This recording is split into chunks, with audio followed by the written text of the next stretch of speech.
Yeah.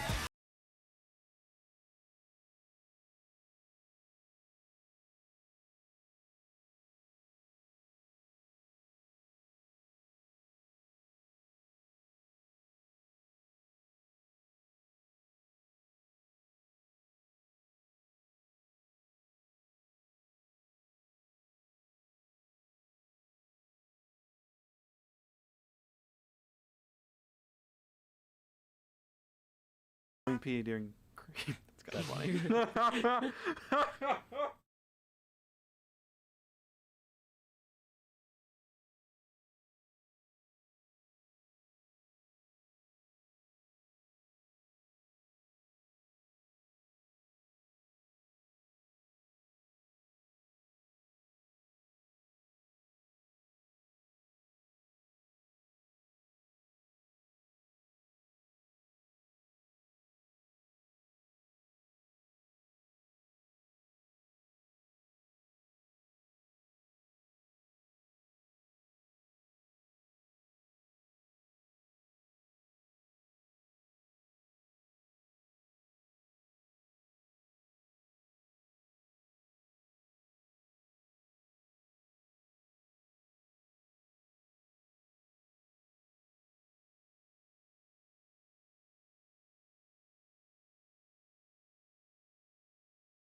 2, 1. It's that time of the day. Welcome to the 4th Street Sports Show, an award-winning student podcast covering all things Golden Eagles. Welcome everyone to the 4th Street Sports Show. It is your host Smooth Oz with the gang, Charlie, Jackson, Dima, and Nathan in the corner. And shout out to our producer back there, Sky, man. Sky was our producer last year, before last semester, and he's back with us. So everybody, give a shout out to Sky right fast, man. Woohoo! Welcome back, Sky. Thank you. Welcome back. Man. It's always good to have the smooth guy on, man. Sky is a smooth dressing dude, man. Just to shout him out a little bit right there. But guys, it's the first day of classes, and I'm not gonna lie, it's a pretty drowsy day because I mean it's raining outside. Who wants to go to classes in this type of weather? Who wants to go to classes at all? Yeah. I don't think it's subject to the weather. I mean, yeah. I don't think it is either, man. It's just one of those days, man. And of course, we start class on a Monday. I don't recall the time that we started on a Monday in a minute, so. It's a pretty weird week, but hey, classes are started. It's a fun energy around the campus. If you definitely go in the Union at that, wherever you go, but it's still a rainy day. Dima walked in here a little wet. I will say the fresh this afternoon looked like they opened up an insane asylum and then just let them roam free and go eat, and it was just people everywhere. And I was like, I just want a salad. I'm sorry, you know. So, but anyway, it was some crazy lines in there too, man. First world problems. Man, everybody's looking out for themselves. But man. We just go here for the sports. Hey, man. Of course, man. That's what we are about, 4th Street Sports. So, just a quick wrap overview of the show. We have an interview that Dima did with Frank Gore Jr. That happened last week after fall camp concluded on Saturday, which was a fun time because that means that the season is less than 2 weeks away. I mean, guys, I'm ready. How about you? Yeah, September 3rd. That's all I can say. Actually, you have football this weekend, week 0. Yes. Cool. Wow. Nebraska and Northwestern in Dublin, Ireland. Wait, what? Yeah. You know, I'm just waiting for September 3rd. Yeah, let's get September 3rd. Definitely. I'm not gonna watch those games. I might watch it though, man. You can't beat the game. Why not? Why wouldn't you watch Scott Frost in Dublin, Ireland, taking on the Fighting Wildcats of Northwestern? Yeah, you can't beat that. But guys, just a quick overview. Like I said, we have an interview with Frank Gore Jr. We'll get into our Eagle Eye, and then we'll give our flowers. And we will talk a little bit about, well, not a little bit, a lot about fall camp since it just ended.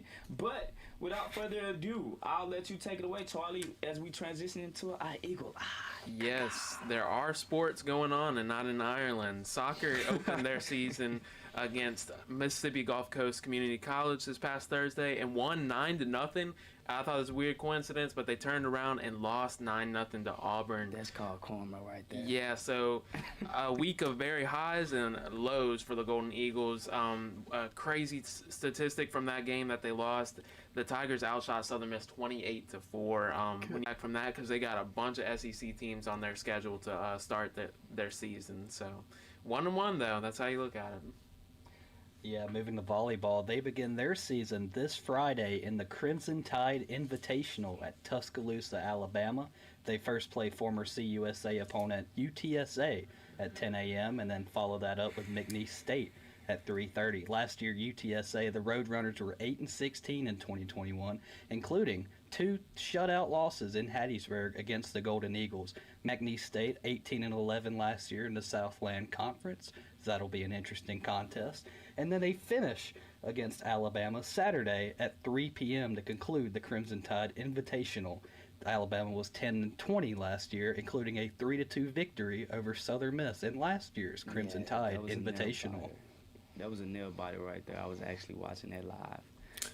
Yeah, I remember that. It was cool. We got to interview the volleyball coach last week. So yeah, and go back and listen to that on your podcast. Last week. And yes, Dima, I know you and I had talked about it. Let's talk about this new Seymour. Yeah, so I saw the tweet. Obviously, they just revealed a new look for the face of USM, Mr. Seymour.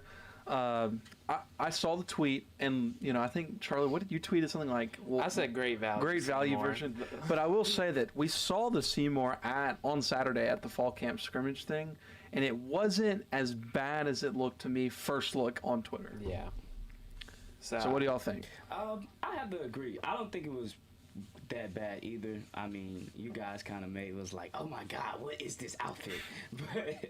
But it wasn't that bad. I kind of like it a little bit, and you know, with different mascots and things, they grow on you. So I think this is just something that's going to grow on us. Just to me, it looked like the Iowa Hawkeye mascot when I Got in first trouble saw it. for that. And already. that's exactly why they had to change the logo. Like the actual mascot itself looked like the Iowa Hawkeye, but once I saw it in person, it didn't look as revealing as that. Yeah. I think it's a little bit more kid friendly. I think that's what they're going for. But Yeah. you know, if an opponent sees that, but I mean, if an opponent sees whatever the Alabama's mascot is, I mean, they're not going to be Yeah, intimidated. I see like an So, elephant waving you know, his little. I mean, we what's don't it- want to scare the the kids beak. either, Is it a though, beak Charlie. or? Yeah. That's true, and I think Seymour was kind of scary for a mascot. Like he was fierce looking. So you know, if it's for the kids, it's good. We're not gonna hate on it. The old Is it saying for is the kids? always, "Don't fix what ain't broke." Right. That's what I'm So, thinking. looking at it initially, it looked way too yellow. I thought it looked like Woodstock from Charlie Brown, Snoopy's friend. But seeing it in person, it matches the shade of gold that Southern Miss wears. So really, it's whether or not you like the shade of gold that Southern Miss wears. That's really where the debate lies. If you like it, then you're going to like Seymour. It's I can something see you like gotta get used to. Woodstock like going to the top of the stage and just falling down. Like Seymour. Oh my God, that was a great analogy, actually, Jackson. But moving on, speaking of Seymour, that means that football season is around the corner, guys. As you know, Charlie just repetitively said September the 3rd, September the 3rd. It can't come fast enough, guys. Southern Miss fans are excited. They are excited. And we're 2 weeks away, guys. The camp ended. Fall camp just ended this past weekend, as I said, Saturday. Where the Hasburg community got to see the Golden Eagles for the first time before the season. They had like a fan fest going on there. Seymour And, was there. Yes, Seymour was there. The kids were there. Woodstock. Everybody was there. And the football players and athletes, they got to sign autographs and poster boards. So that was a great time for the Hasburg community. And we were there, of course, Saturday. And we learned a lot throughout fall camp, guys. Specifically just on quarterback play. That was a big thing that headlined and was a big thing that we talked about. But without further ado, let's just play this rap that Charlie created for us. So let's listen to the last story right here that we got on the rap. Charlie, take it away.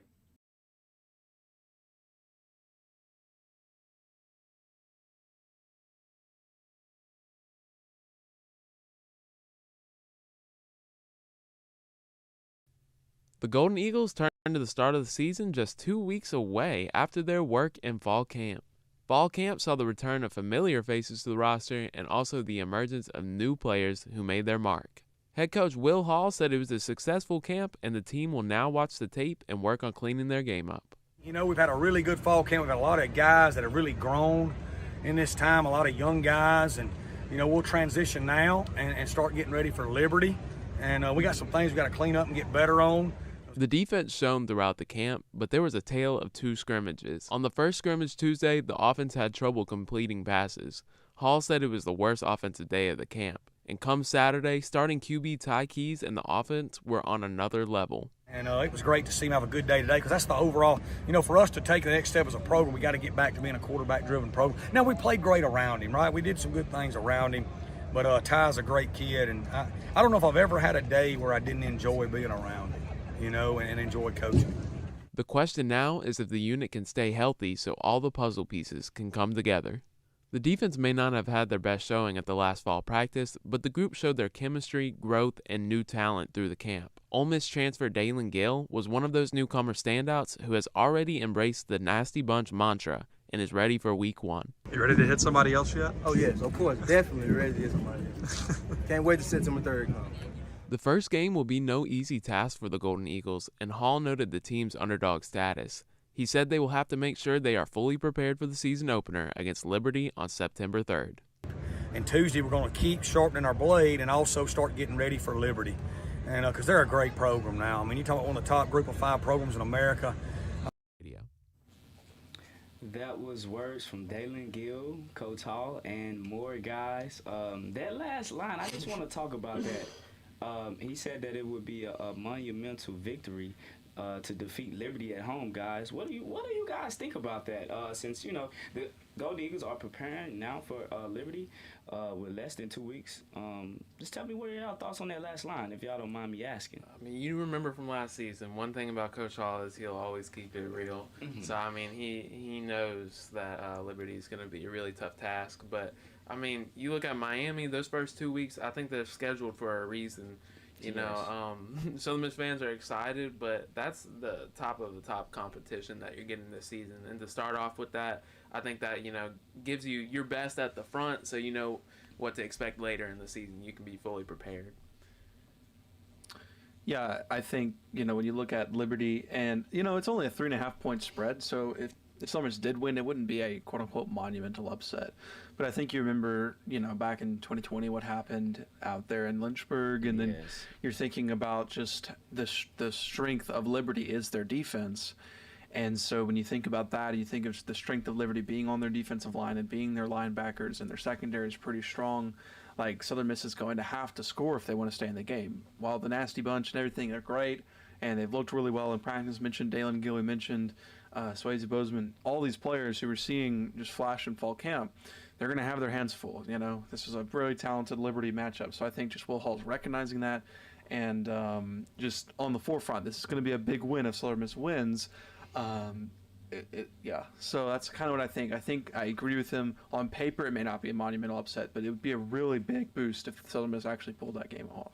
Yeah, like you said, I don't think it would be a monumental upset, but it is in fact a game that, we kind of expect Southern Miss to lose that game. They have a chance. It wouldn't surprise me if they won, but Liberty definitely has the better chance to win. You look at Liberty, with who they're bringing in, they've just done it. They have more experience at the top. They have a good program on the rise right now. And they bring in Charlie Brewer at quarterback, who they named that today. Dima tweeted that out.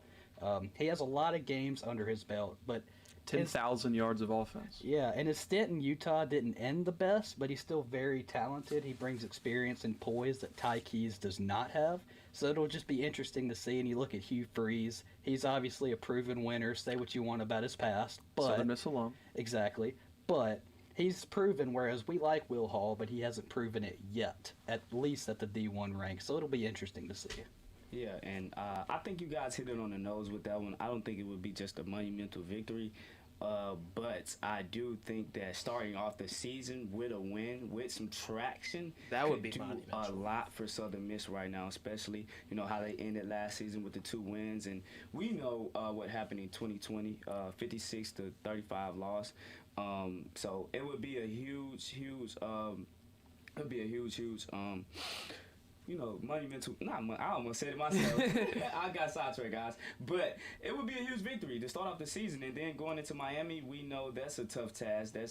I won't say near impossible, but Miami is a Power 5 team ranked in the top 25 already, guys. So we know that they are a strong team. And like you said, defeating a good program, which Liberty has been for the past couple of years, will be a lot for Southern Miss, and it would be something great to write on the resume for this season right now, to gain that traction. And to move on from that, I'll let you take it away, Dima.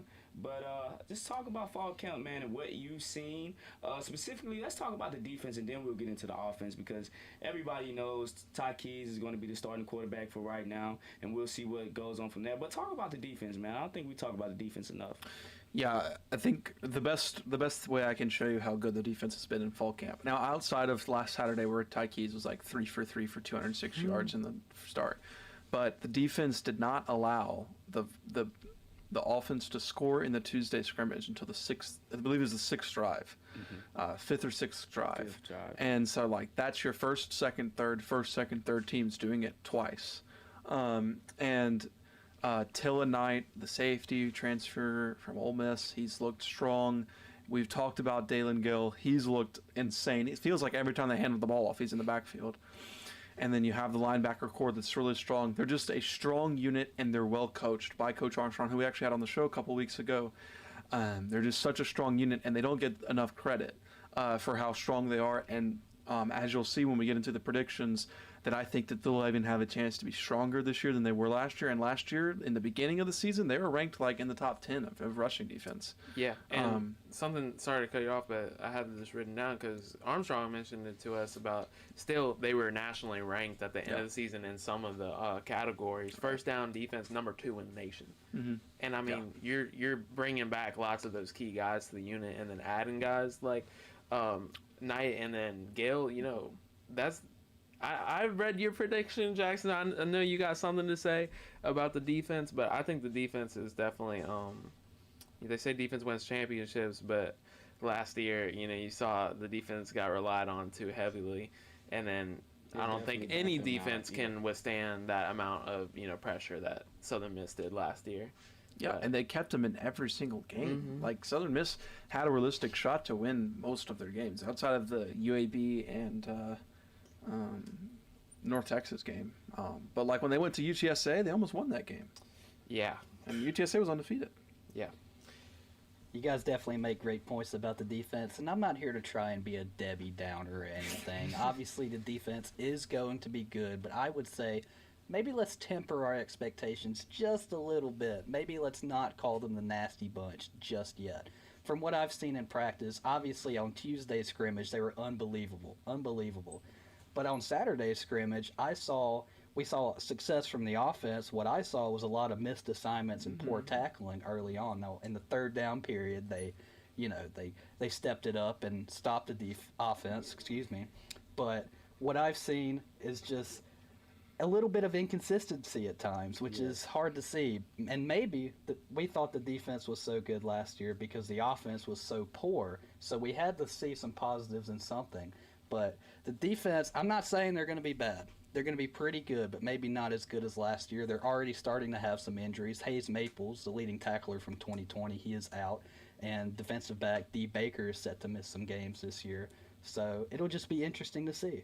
And they had one of the strongest, I think, if not the top-ranked pass defense in CUSA last season. And that was saying something, too, because they had some games where they lapsed. This is natural, but...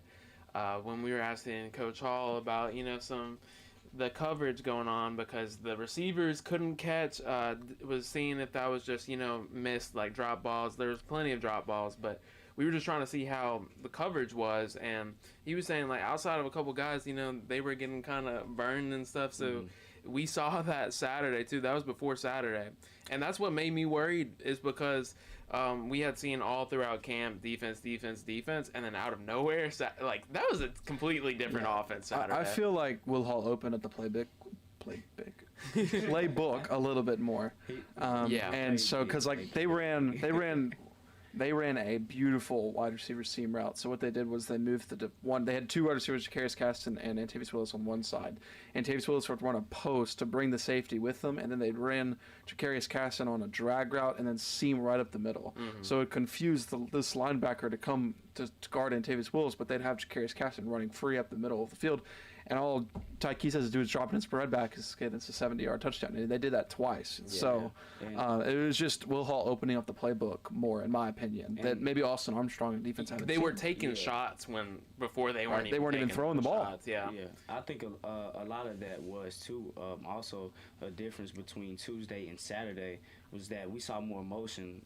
Guys, confusing the defense, changing those sets to get guys confused and get them out of their track that they were set on at first.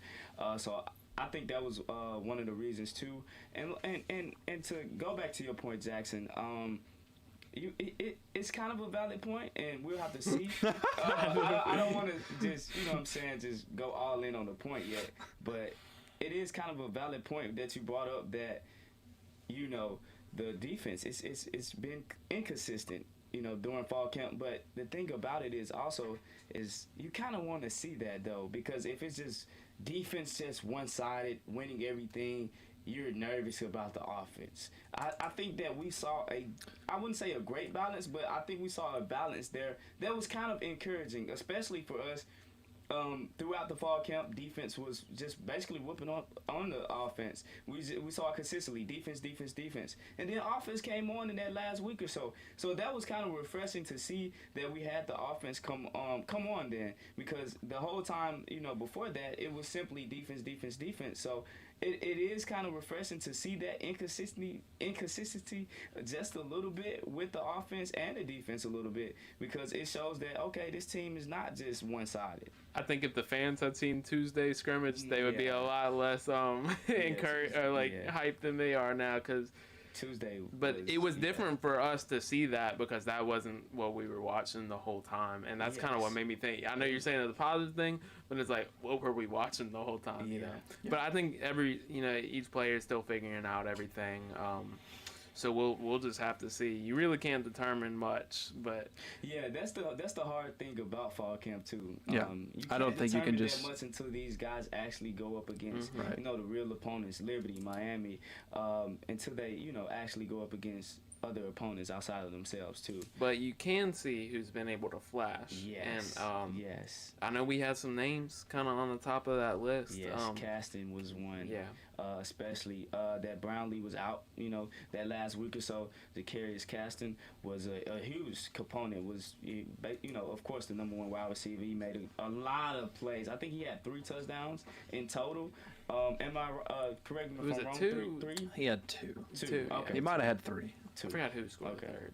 Yeah, but he had 2 plus if I'm excluding the third. But he's gonna be, if they can get Brownlee Yes. back, he's gonna be a just huge that component. Yeah. because I think he's just perfect in where they put him in the slot. At least they did on Saturday. I don't know if they'll actually keep that, but just those seam routes he was doing. This he almost scored on a slant route that he just beat the linebacker. Yes, And he scored on one of those slant Yeah. routes. Yeah. too. Yeah. Having to guard him and Brownlee at the same time Right. would be huge for opposing defense. And having to deal with Frank Gore Jr. and Ty Keats' running ability. Yes, And the the rest of running back backs. core. Right. I was gonna say my Janari star of the camp, if I was to pick one, would be Yes. honestly Kenyon Clay. Yeah, just he like to looked see good. him come out. Janari Dean's yeah. looked insane Janari too. Dean. Yes.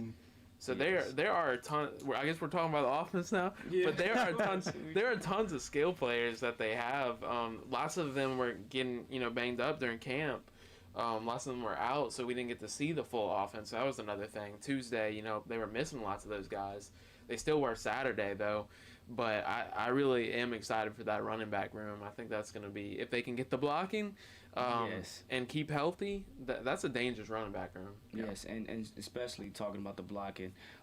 That is kind of a concern that I have just for now until we actually see it. Is based off last season, the offensive line progressed. They got better during, especially when the Superbacks came out. Of course, you saw a lot of lanes open up, but there were times in the beginning of the season where we were like, "What's going on here?" You know what I'm saying? It's as simple as that. So my question is, the biggest concern for me is the offensive line. How's the blocking and how's the pass protection going to hold up? And can we see a lot of those huge holes open up as they did against Louisiana Tech and FIU? So I would say, from what I've seen in practice, the offensive line run blocking has been nothing short of phenomenal. There have been numerous lanes for backs to run through. Frank Gore, he played the first series on Saturday scrimmage, and then they let some other guys get depth.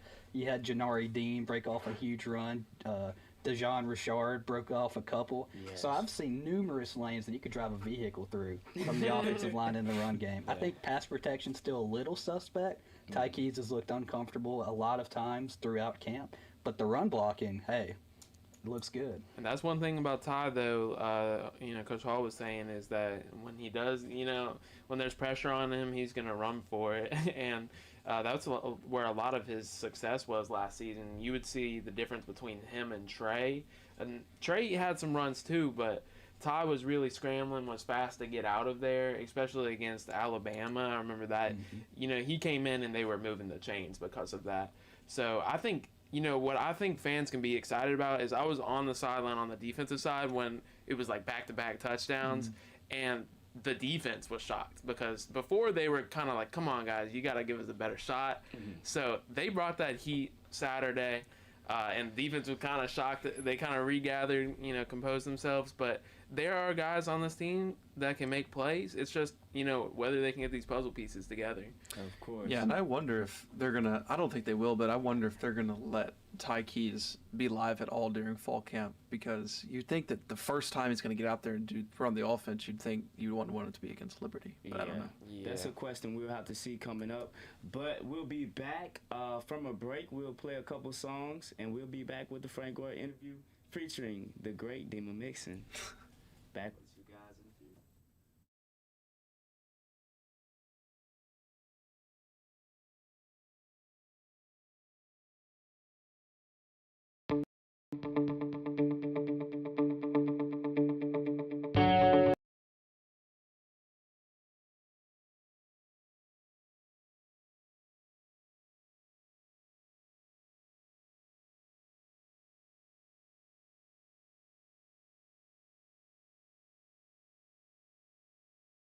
I'm here at The Rock in Hattiesburg, Mississippi, where there are some big arm talents on display at the first ever Big 40 QB camp, headlined by Caden Irvin and others, with arm talents from around the South, from Mississippi, Louisiana, and Alabama. You get to be the guy you didn't have coming up from. And you can get this. When you can have an event like this and all y'all, like all the guys from like what y'all are doing coming out, it's huge. An under-recruited quarterback hailing out of Pearl River Central, Wyatt Davis went on to win a national championship with East Mississippi Community College in 2017 before becoming a private QB coach as the founder of 601 Elite Quarterback. He's a guy that's going to break his back, make sure you all right. So, I mean, shoot, half the time, he ain't even going to make you pay. Actually, he ain't going to never make you pay. Yeah. He driving all the way from wherever, coming to work out with you every single day. He's just very energetic. You can tell he's doing it for the right reasons. He's not doing it for the money. You can tell he just wants kids to succeed and not just himself. Now in his 5th year of paying it forward towards the next generation, Davis works with the very best the South has to offer, including 9 different players that have ties to the Gulf Coast. Most notably, Caden Irvin of Goshen High and Deuce Lee II, former Moss Point standout, now at Hines Community College. I'm excited to see Caden Irvin out of Goshen. His film speaks for itself. The numbers he's put up the past few years is unbelievable. I feel like he's one of the most slept-on guys in the state of Mississippi right now. The Big 40 Camp is a first-of-its-kind event in South Mississippi, featuring several notable former players from the Magnolia State to help get the next wave of big arm talent to the next level. Because even if you can't throw a football almost 70 yards like Caden Irvin, there's always room for improvement. A lot of good coaches that's going to be out here, so just learning a lot from them. And I can also learn from these other quarterbacks that's going to play Division I ball. He works a lot of off-platform improvising stuff, but he's also down to the basics with drops. So he teaches us that that's the most important stuff. Davis says about 85% of the more than 40 gunslingers at Saturday's camp he's worked with have reached out through social media, but 2 Coast players go way back with the former Blue Devil, bringing Saturday's camp full circle. I actually met Wyatt at a camp. You know, me and him, we was competing, you know, going at it. And I was one of the younger guys. He was one of the older guys. You know, they moved me up to the bigger group. And Wyatt was one of the best older guys, QBs out there, and he kind of took me under his wing. Probably since I was in Pee Wee, so I mean, over probably like 10 years. He tests a lot of new drills on me, and then you'll see it on Twitter a few weeks later on somebody else. As it pertains to Lee, not only is the former Moss Point Tiger a top flight signal caller, but he's also somewhat of a prophet. It just feels good to, you know, for my name to be one of those names selected as one of the top 40. But I plan on leaving here with one of those trophies in my hand, man. It's never work. It's passion, it's love. You know, it's to help them guys coming on. Coming from a guy who went to Last Chance U to now coaching guys who simply want a chance. Great to be thought of as on the same level as them. I don't have any offers, but it's great to compete with them and show that I should have offers myself.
going on? It's Dima from 4th Street Sports Show, and I'm joined here a special guest, Frank Gore Jr. Frank, it's your third season now in Southern Miss. Could you just talk just about your past 2 seasons and what you've changed from then, what you've experienced there, and then now what your excitement going into the next season? Our first 2 years we had a lot of up and downs. My first year, we had to be quarterback last year, and everybody just seemed to get behind that. Now there's like a position named the Superback. Now they have shirts called the Home of the Superback. Could you just talk about it? The Superback, it was made on the fly. Coach Hall, we were struggling and we needed something, and I always told him I was there for him. No matter what, I was there for the team. So one Monday he called me up like, we know you played quarterback before, so we're gonna need you to do it. And I was all for it because I know the ball in my hand every play. So I know the ball, we have a great chance of winning the ball in my hand every play. So I was excited for it. The guys right behind it. And I feel like we could run it this year. I feel like hopefully we run it and get it back into the playbook. Yeah, and just talk about your preparation for this season, your goals, what you want to see in this team this season, and just talk about what you've been doing to prepare. You're 2 weeks away from Liberty. In the offseason, I've been working with Coach LA, trying to get my body right, making sure I can stay on my body so I don't have the little nagging injuries throughout the season. And then Liberty coming up in 2 weeks. They're a proven program. They've been ranked, I think, the last 2 years. And I feel like it's a great opportunity not only for me as a player, but for the team to just show that we belong and we're for real this year. Yeah, and you talked a little bit about Ty Keys and just what he means to you. It looks like y'all are always out there talking, high-fiving, hugging. Just talk about his friendship to you and just what he means to you, and especially as you're his number one back. Ty Keys, that's like a baby brother to me, He always asks questions to see when I see. I always tell him feedback on what I think was out there. And then me, just knowing how confident he is, I have to tell him next play because as a quarterback, things going to happen. And he's young, and I've seen a lot. I've seen a lot of quarterbacks. I've seen a lot of coaches. I've seen a lot throughout my time here. So I just try to tell them, keep going because we need you, and we're only going to go as far as you want to lead us. Yeah, and just looking at the schedule, obviously this is the year, you transition to the Sun Belt. You have a ton of great teams on the schedule, but I'm looking specifically at that Miami game. Obviously, you grew up there. Just talk about that, what it's going to mean like to play on that field and play against that team. It's a blessing to always play, but I feel like not only for me but for my teammates, we got a chance. They're ranked this year, and they're ranked pretty high. They have a lot of buzz going into their name, but we fear no one. We scared of no one. So we ready to go down there and give them our best shot, and I feel like we have a great chance to win that game. And your dad was talking about on Sports Illustrated magazine, he was talking about when he was at the Dolphins, he loved to watch you play when he was playing for the Dolphins. Can you just talk about your dad and just what he means to you and just how you play? Because yesterday Coach Hall said that you play like you're Frank Gore, and you love that aspect of it. At first, my dad's like my brother. He always there for me. He like my brother, my friend, my dad. Like, he's there with anything. Like, if I'm having problems off the field, he'll tell me like what he think because he been through everything I'm going through right now. So he just try to keep me level-headed and give me like the right steps. And then playing like Frank Gore, I wouldn't say I play like my dad, but I'll say like I understand the target on my back, and I understand everyone wants a little shine off me. So I'm ready for it, and they better bring their best shot coming at me.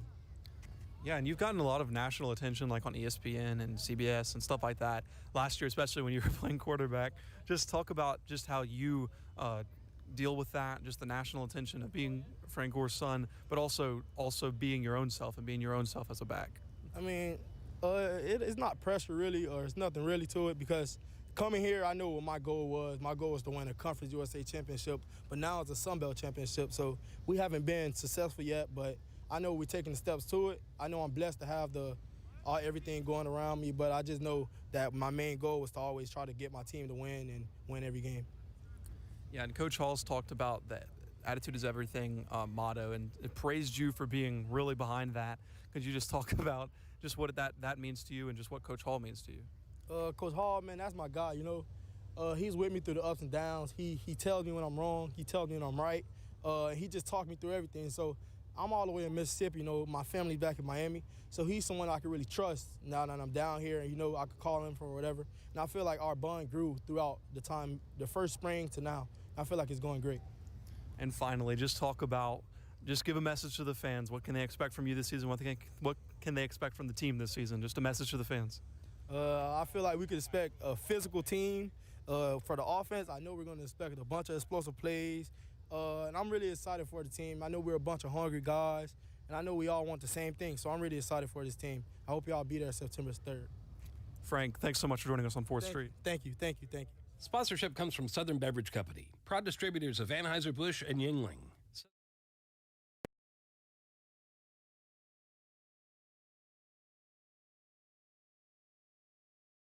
It's awesome for us to be joining a league with such a great vision and a great plan. Head coach Will Hall and Southern Miss took the podium today for day 2 of the Sun Belt Media Days here at the Sheraton Hotel in New Orleans, Louisiana. The coach and his players would express their excitement for the Sun Belt, as Coach Hall simply used the word ecstatic to be facing off against some of the other counterparts in the Sun Belt, West of course, and some regional rivalries that may be brewing in the near coming future. Not run into anyone that's not just ecstatic about joining this league. And that's not just standing up here and talking to you through rose-colored glasses. I mean, like, our fan base is extremely excited because when they wake up on Sunday and Monday morning and they're drinking coffee at the coffee shop, and now we're playing Troy, we're playing Monroe, we're playing UL, we're playing South Alabama, like, man, Arkansas State, like, they know those teams. They've played them before. With just over a month before the start of the season, the Golden Eagles took a big hit to the core of their defense. Hall confirming Wednesday afternoon that starting linebacker Hayes Maples, USM's second leading tackler last season, will be out for the year due to a knee injury. Injured over the summer and off-season workouts. He will be out for the year. You know, tough deal. You know, Hayes is a great young man. Lining in it, I guess if there is one, is that's the one position on our team where we've got a lot of depth. After the loss of Trey Lowe at quarterback, we simply began the quarterback carousel. At the time, freshman QB Ty Keys was next to step up. Unfortunately, the Taylorsville alum fell victim to the injury bug himself after 4 games in which he threw for 355 yards and 3 touchdowns. After a productive spring and offseason, the budding star has taken over the reins of the offense. Ty was fully healthy for spring ball, had a great spring, he's had a great summer. He'll be our starter going into fall camp. Really talented young man that we think has that it factor. Putting in overtime, after practice catches, stuff like that to get that timing and stuff down pat. And I feel like he know the playbook well now, and he's just ready to go. Last season, USM hosted now Sunbelt West Division foe Troy at home, where Keys was sacked 9 times as the offensive line struggled to keep him on his feet. However, entering fall camp, Hall is optimistic the tide will change with a new addition to the coaching staff. One of the first things we did going into the offseason was hire Sam Gregg as our offensive line coach. Sam's one of the top O-line coaches in the country. We hired him from Liberty, a tremendous molder of young men. Added 7 scholarship O-linemen to that room over the course of a year, which is a lot. All right, and we had a lot of them coming back. Because now we've got 3 full groups of O-linemen with some extra to go on top of that. We've got 3 full groups of D-linemen with some extra. We can practice the right way. The Golden Eagles will begin fall camp on August 5th, leading up to their first game against Liberty on September the 3rd. This has been Austin Lindsay of SM2 signing out.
gentlemen, it's that time of the show.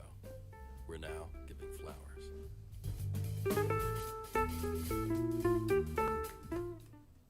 And welcome back to the 4th Street Sports Show. It is your host, Smooth Oz.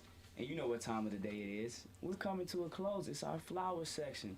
And just to highlight a couple flowers, just to highlight last week's interview with Coach Hazelwood. That was her song choice of the week, Warren G. Regulate. And we played Young Boy earlier in the day. That was Frank Gore's choice song of the week too, Proof. It was part of his new album. So that was just some of the athletes and coaches' favorite songs of the week. So we just had to shout them out and give them a few flowers. I was about to take off like an eagle right there, guys. Not yet, not yet. But I will probably do my screech later on, so y'all probably will see me fly. But without further ado, let's get into our flower sections. Our flower section.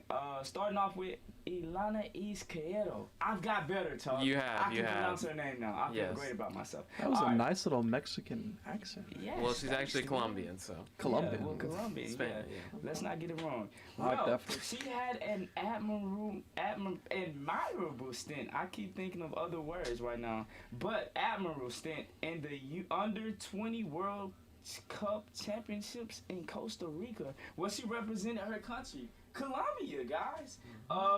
They knocked down the powerhouse Germany in the first game of their actual round or whatever. So they actually ended up in the final 8, guys. Yeah. They ended up in the final 8, but lost to Brazil right there. That was a nail biter 1-0 on Saturday, so she's coming home. We just like to give flowers to Ilana for her just phenomenal stint there. She did a great job, guys. She did a great job. She'll definitely be on the national team in a couple of years. Yes, definitely. And I mean, I can't wait to see it. She's definitely a transcending talent right there. I'm using big words right now. Yeah. All right, let's get into it. I'll hand it off to you now, Charlie. Go ahead. So yeah, flowers to former Southern Miss receiver Tim Jones, who I'm pretty sure y'all saw the highlights last night. He led all Jaguars receivers in the last game with 5 catches for 70 yards. And also Quez had some a pretty nice play, I think. People are kind of catching on to his name. I think he's going to have a pretty big season if they can get their passing game going. And also we want to give flowers to quarterback Nick Mullins, who was traded from the Raiders to the Vikings for a 7th round pick in 2024. So kind of, I'm not going to say a bag of chips, but that was reported by Tom Pelissero. And I just want to say congrats, because if a team turns down Tom Brady, then I don't think they know what a quarterback is. So moment of silence for them. Yeah. That was an interesting report. Who turned down Tom Brady? You didn't hear that? No. Oh well, we're not a NFL show, but the report, it was actually Dana White. They were talking. Dana White, I think, said that they were close. The Raiders were close to coming on a deal with Brady and Gronk. For our viewers that didn't know, and Gronk basically confirmed it, and it basically went back to when Tom Brady was on the shop and said about this team that he was close to signing with. Yeah, apparently the Raiders backed out of it last second. They fumbled the bag, bro. Yeah. As we say, they fumbled the bag, man. But I see sad time for the Raiders, some fans were pointing out that last time Southern Miss quarterback played for Minnesota, it was Brett Favre. So, hey, and he did some pretty good things there, except win a Super Bowl. But we're going on. He got close though. He did. He got interrupted by the Saints. But Bounty Gate stopped it. Oh man. But yeah, that's all the flowers we got this week. We just want to also say, actually, I'll be right back. You can continue the show. Well, Charlie's leaving us, guys. He'll be right back. He's making a return in a little bit. But just to end things off, man, like I said, school has started now. The first day of the fall semester, and man, it was a rainy day. Dima, I see you got something right fast, man. Go ahead. Yeah, if we're fixing to end the show, I just want to make sure everybody knows we did not forget our season predictions. No, not forget our season predictions. We are definitely going to get to them next week, so just be looking for it. No, what is going on here? You take it over, Jackson. Are we singing? Yeah, we are. All right. No! Happy birthday to you. Happy birthday to you. Happy birthday, Smooth Austin. Happy birthday to you. Bro, I almost forgot. I really almost forgot. Oh But man, I did not know what was going on. I was like, okay, Tardy's leaving us. Yeah, I was I'm like, sorry where's I he put going? y'all on that spot. I didn't even tell, but yeah. Oh man, that was completely a surprise, guys. I did not know that was gonna happen. Thank you, It was guys. Smooth Austin's birthday a couple days ago, so we had to pay our respects. I was thinking, man, he has to go to the bathroom pretty bad. I'm like, I was like, dang, I hope you don't go By a nice chocolate cake from Walmart. A mini cake. Splurge, indulge. I will, quality. definitely. Yeah. Definitely, man. So for the viewers out there and the listeners, I turned 21 on this past week on the 18th. So thank you guys for that special birthday song. Yeah. That was completely out of surprise. I did not know what was going on. But I guess I'll just end it off with a birthday wish, I guess, or blowing out the candle with my special sign off, guys. Y'all ready? Yes, yes. Let's get a Drum roll, birthday please. screech. Yes, sir. 21. 21, man. Thank you guys for listening or watching on the stream. We'll be back as always on Mondays at 5 on YouTube there, and always Mondays at 5 on WSM 88.5. Back with you next week. We cannot wait to get this football season started. Let's go. Play the jams, man. 3, 2, I almost forgot. This has been the 4th Street Sports Show. Tune in next Monday at 5.